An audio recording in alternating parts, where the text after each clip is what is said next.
Are you struggling to effectively present your data? Whether it's for a business report or a presentation, well presented data can make all the difference.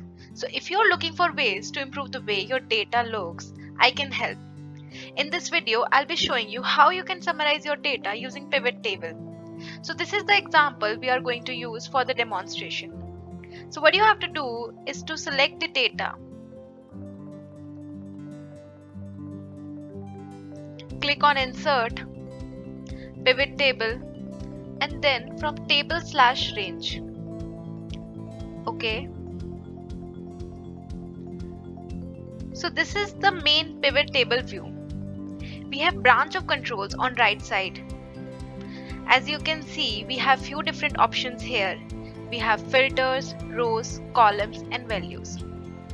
I want to know how many cars do I have by make, model, and then by color. It will give us a sense of what my inventory is. First thing we need to do is to click on these different items, and then I can drag it into these different boxes beside. So first I'm going to take make and drag it into the rows. Here I get a quick view of all the makes that I have on my lot. Now what I will do is I will click on the model and drop it down here on the rows. Now I could see the make and each of the models beside that make. Now I'm going to drag color to the columns. And you can see a table of makes, models, and the colors. Now if you want to get a count, so what I'm going to do, take makes to the values.